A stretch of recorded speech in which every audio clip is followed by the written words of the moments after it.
বাবা একটু চা গরম করে good morning everyone, welcome back to my channel. সকালবেলায় শাকচুন্নি পেতনি সেজে চলে এসেছি। মানে চুলের অবস্থা দেখুন, এই মাত্র চুলটা খুললাম। এই বেরোচ্ছে না কেন? বেরো, নাহলে এত হেনা করি না চুলটা পুরো রাফ হয়ে যাবে।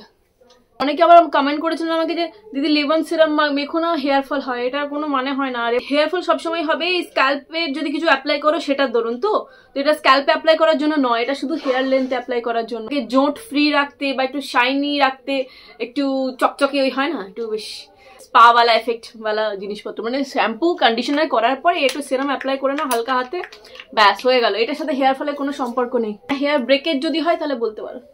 আজকে ছানার ডালনা বানাবো, সেই জন্য সমস্ত জোগাড় টোগাড় করছিলাম। পুজো টুজো তো হয়ে গেছে, বৃহস্পতিবারে পুজো, নদীও স্কুলে চলে গেছে। এখনো চা খাইনি সকাল থেকে, একটু চাটা খেয়ে নি, তারপরে রান্নাঘরে যাবো। হাটের মধ্যে কেচে রাখা রাজ্যের জামা কাপড় পেছন উল্টে পড়ে আছে, থাক এখন রান্না বান্না করে সেগুলো গোছাবো।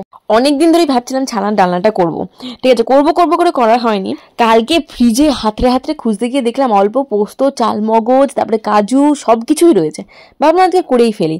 আমাদের সোসাইটিতে যিনি দুধ দেন ওনাকে আগের দিন রাত্রেবেলা ফোন করে যদি এক্সট্রা কিছু লাগে, যেরকম ধরুন পনির, বাটার বা ধরুন দুধই যদি এক্সট্রা লাগে সেটা বলে রাখতে হয়। তো আমি আজকে ফোন করে বলে দিয়েছিলাম, আজকে না কালকে রাতে ফোন করে বলে দিয়েছিলাম। তো সকালবেলা উঠে উনি দুটো এক্সট্রা দিয়ে গেছেন। তো ওটাকে এখন ছানার পাউডার দিয়ে ছানাটা কাটিয়ে নেবো। নিরামিষের দিনে অনেক ভালো মন্দ রান্না আছে, ধরুন আলু পোস্ত, তারপরে ঝিঙে পোস্ত, এটা ওটা পোস্ত তো আছেই, সাথে আবার মোচার ঘন্ট, লাউয়ের ঘন্ট রয়েছে। কিন্তু ভেজিটেবলস খেতে ছোটবেলা থেকে একদম আমার পছন্দ হয় না, ওই জোর করে যেটুকু খাই আর কি। তাই ভাবছিলাম যে ভেজিটেবলস এর বাইরে আর কি হতে পারে যেটা নিরামিষের দিনে করা যায় আর খেতেও বেশ ভালো লাগে। তাই এই ছানার ডালনার রেসিপিটার কথা মাথায় এলো। তো হিসেব মতো সমস্ত কিছু করে নিয়েছি জোগাড়। এরপরে সাদা তেলের মধ্যে ছানার বড়াগুলোকে ভেজে নেবো ভালো করে। এটাই বেশ টাফ জব, কারণ যদি ভেঙে যায় বা যদি তলায় লেগে যায়, সেই জন্য কড়াটাকে একদম উঁচু আঁচে অনেকক্ষণ ধরে গরম করে নিয়েছি। মানে রীতিমতো পুরো কড়া গরম হয়ে লেগে আগুন পুরো ছ্যাঁক করে ছ্যাঁকা দিয়ে দেবে। কিন্তু কড়াটা আগুনের মতো গরম হলো, তেলটা কিন্তু খুব একটা গরম হয়নি। ওই ভুলটাই করেছিলাম, হালকা গরম তেল হতেই আমি ছানার বড়াগুলো দিয়ে দিচ্ছিলাম। তাই তলার দিকে একটু লেগে যাচ্ছিল, যা ছেড়ে যায়নি বা ভেঙে যায়নি, সুন্দর গোটাই উঠেছিল। কিন্তু পরের বার থেকে তেলটাও গরম করবো, শুধু কড়া গরম করলেই হবে না। আমার মা ছানার একটা সিম্পল রান্না করে, কিছুই না, কোনো মশলা ছাড়া, শুধু হলুদ দিয়ে। ওই একাদশীর দিনে বা কোনো উপোস কাপাস থাকলে এত সুন্দর খেতে হয়। ওটা ওই ঘরে বানানো ছানা, কিন্তু আমরা এখানে মাদার ডেয়ারি দুধ ইউজ করছি, আর ওখানে মা বাড়িতে দিয়ে যায় পুরো গরুর দুধের বানায়। তো এত সুন্দর ক্ষীর গন্ধ ছাড়ে, এত সিম্পল তরকারিটা খুব ভালো লাগে। আলু দিয়ে, টমেটো দিয়ে, কাঁচা লঙ্কা দিয়ে করে। মিস্টার মুখার্জি ছানা বা পনির কোনোটা খেতেই ভালোবাসে না, কিন্তু মায়ের বানানো ওই তরকারিটা প্রচন্ড পছন্দ করতো। আমার শাশুড়িমা যখন সুস্থ ছিলেন না, তো তখন উনি অনেকটাই সামলে নিতেন, মানে আমাদেরকে আর থাকার প্রয়োজন হতো না আর কি, যে কোনো একজন। তো এখন মিস্টার মুখার্জি আর আমার বাপের বাড়িতে গিয়ে বেশি দিন থাকতে পারে না, জাস্ট একদিন বা সকালে গেল বিকেলে চলে এরকম করে। তো সেই জন্যই আর ওইটা খাওয়ার সৌভাগ্যই হয় না, আমি একাই খাই। কড়াতে তেজপাতা, গোটা গরম মশলা ফোড়ন দিয়ে দিয়েছিলাম, তারপরে জিরে, ধনে, হলুদ আর শুকনো লঙ্কা একসাথে গুলে রেখেছিলাম, ওটা দিয়ে দেওয়ার পরে আদা, টমেটো আর কাঁচা লঙ্কা পেস্ট করেছিলাম, ওটা ওখানে দিয়ে দিচ্ছি। সঙ্গে সঙ্গে দেখবেন তেল ছেড়ে দেবে। ভালো করে মশলা কষিয়ে নেওয়ার পর আমি এখানে নুন দিয়ে দিচ্ছি স্বাদ মতো। কি ব্যাপার তোমার? ব্যাপার গুরুতর চোট লেগেছে? এবারে বাড়ি যাবো নাচতে নাচতে। গিয়ে কি রান্না করবে? কি রান্না করবো? আলু সিদ্ধ ভাত। আমি ভাবছিলাম তাই, ছেলে যেই বেরিয়ে গেছে সব আলু সিদ্ধ ভাতই হবে এবার। ছেলে থাকলে এটা ওটা রান্না হবে নাকি? ছেলে থাকলে একটু বেশি রান্না করি, আমি একা বলে এই গিয়ে পুজো দেবো, দিতে দিতেই তোমার একটা। তো 5-10 মিনিট নাড়াতে নাড়াতে দেখুন সাইড দিয়ে তেল বেরোচ্ছে। এরপরে আমি ওই কাজু, পোস্ত আর চালমগজ তিনটা একসাথে বেটে রেখেছিলাম, ওটা তো দেবই, তার সাথে ওটা ধোয়া জল বেশ কিছুটা দেবো। ভালো করে যখন টকবক করে ফুটবে, তখন আমি বকডক করে ছানার কোপ্তাগুলো এর মধ্যে দিয়ে দেবো।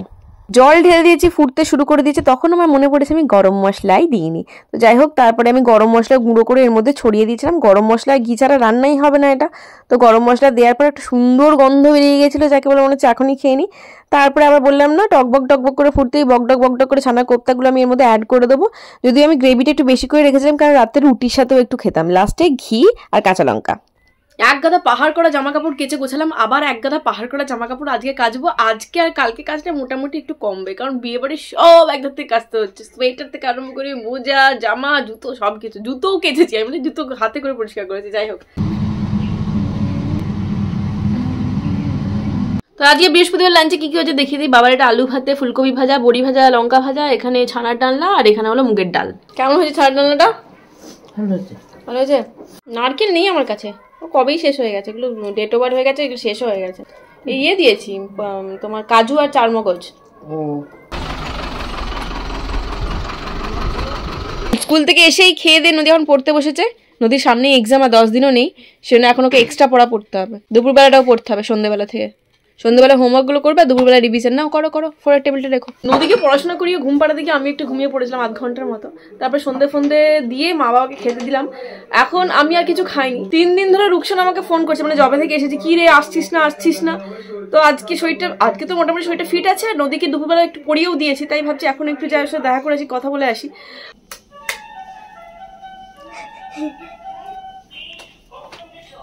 রুকসানার বাড়িতে এসে রুকসানার করা পিঠে, ঠিক আছে, কিন্তু ফ্রিজে রেখেছিল বলে শক্ত হয়ে গেছে। যাই হোক, এইটা হচ্ছে পুলি পিঠে, এখানে চা বিস্কিট তো মনে হয় খাবো না, আমি এইটাই খাবো, পিঠেটাই খাবো। আমরা চাটা খেয়ে একটু হাঁটতে যাচ্ছি, এখানে একটু গা হাত পাটা ছাড়াই, তারপরে বাড়ি গিয়ে আবার নদীকে পড়াতে বসবো। আমার চুলের কি অবস্থা, পাগলের মতো। কিভাবে না, কিচ্ছু হবে না, এটা it will take only 2 days, ঠিক হয়ে যাবে। জাস্ট 2 days গেল। হাতটা কাটলি নদী, it will take only 2 days, ঠিক হয়ে যাবে। শোনো, দেখতে পারবে।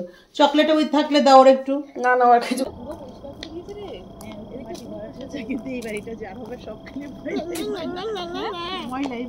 এটা আমাদের সোসাইটির একটা মানে ওই অফিসের সামনে ড্রাগন ফ্রুট লাগিয়েছে। হাই, কেউ খাক না খাক, আমরা খেয়ে যাবো। সে দেখেছিস নদী? সিসি ক্যামেরা আছে নদী, ড্রাগন ফ্রুট সিসি ক্যামেরা আছে। আমরা এখন হেঁটে পূজার বাড়িতে এসেছি। সরস্বতী পুজো কি শাড়ি পরা হবে, আর সরস্বতী পুজোর দিনটাই হচ্ছে ভ্যালেন্টাইন্স ডে। রাত্রেবেলাও আবার আলাদা রকমের ড্রেস পরার প্ল্যানিং হচ্ছে। শুধুমাত্র এটাই না, রাত্রেবেলা আলাদা প্রোগ্রামও হচ্ছে আমাদের। সরস্বতী পুজোর রাত্রেবেলায় আরে এই অভিষেক করছে না, এই দুটো, এই যে পেয়েছিস পিহু, সারাক্ষণ পিহু করে আসতে হয়ে যাচ্ছে। এই যে পিহু, দাঁতটা সুন্দর, তোমার দাঁতটা বিচ্ছিরি।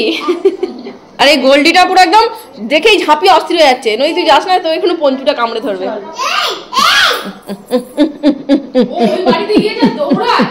বড় ফাঁকা জায়গা পায় তো, গুডু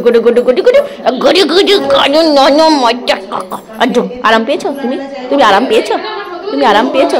নাও এদিকে দেখা, দেখো পঞ্চুগুলো কামড়াবে এবার। শীতের কারণে নদীকে এখন ওই মানে লেগিংস বলুন বা ফুল প্যান্ট পরিয়ে পাঠাচ্ছিলাম, বাট কালকে ওদেরকে ফুল ইউনিফর্মে যেতে বলেছে। স্কুলের যে অ্যাকচুয়াল বটম ওয়্যার, ওটাকে আমি ভালো করে আয়রন করে রাখছি। কালকে ওদের ফটোশুট কি সব আছে, জুতোটাও পলিশ করে রাখতে হবে আবার। কালকে নদীতে স্কুলে কি সমস্ত ফটোশুট আছে, তো সেই জন্য জামা কাপড়গুলো একদম ফিট অ্যান্ড ফাইন করে রেখে দিলাম, যাতে হাতের সামনে থাকুক, সকালবেলা ওটা নাচানাচি না করতে হয়। আর হ্যাঁ, কালকে আমাকে কেউ একজন কমেন্ট করেছিলেন এপি ব্লগের ব্যাপারে। তো অ্যাকচুয়ালি দেখুন, মানে সংসারের চাপ আর নিজের ব্লগ বানানোর পেছনে না কারুর ভিডিও হয়ে ওঠে না, কারুর ব্লগই আমার এখন দেখা হয় না। তো নিজের কাজ করি, সংসারের কাজ করি, বাচ্চাকে দেখি, ব্যাস, কোনো ব্লগই দেখা হয় না। তো এপি ব্লগের কন্ডিশন সম্পর্কে আমি কিছুই জানতাম না। আপনারা কেউ একজন কমেন্ট করেছেন, তারপরে গিয়ে আমি চেক আউট করলাম। আর হ্যাঁ, ওনাকে আমি সাধ্যমতো আমার হেল্প করে দিয়েছি।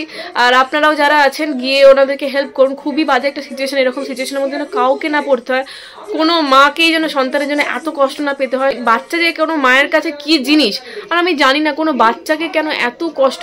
যখন ছোট ছোট বাচ্চাদের দেখি না এই ধরনের লিউকেমিয়া, থ্যালাসেমিয়া জিনিসগুলো, মানে যাদের সহ্য করে নেওয়ার মতো একটা শরীর অ্যাটলিস্ট হয়েছে, তাদেরকে মানে এই সমস্ত জিনিস দিতে পারে।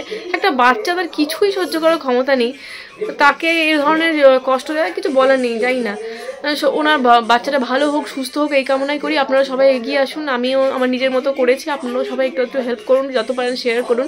আয়রনে কেন জানি এরকম একটা দাগ হয়ে গেছে, এটা আগে ছিল না, জানি না, এসে দেখছি এরকম অবস্থা।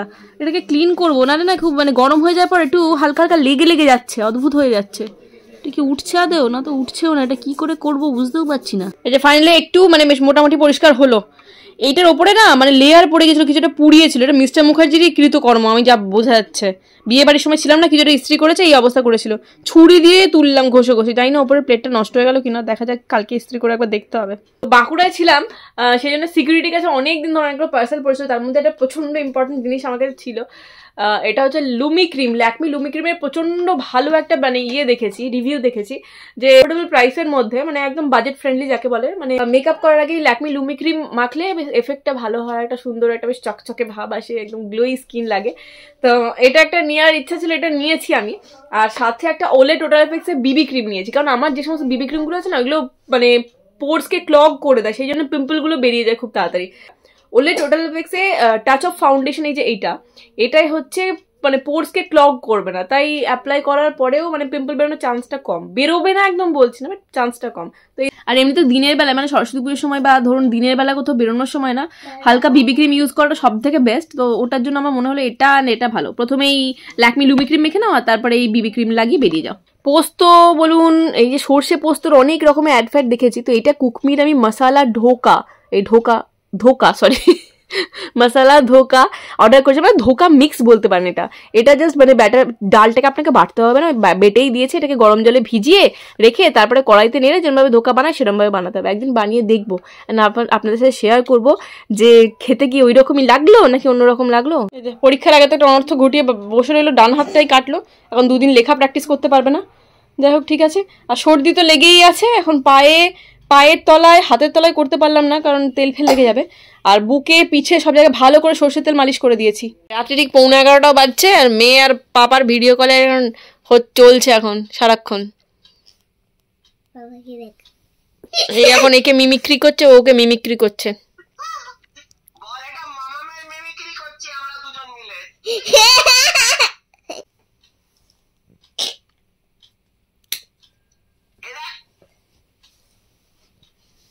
কোথায় যাওয়া হচ্ছে, কাজে নাকি অন্য কোথাও?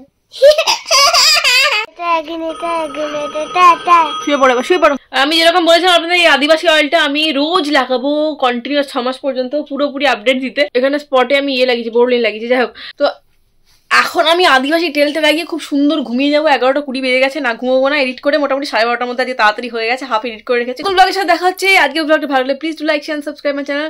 দেখা হচ্ছে নেক্সট ভিডিওতে। চিলড্রেন টাটা, বাবা, লাভ ইউ, গুড নাইট।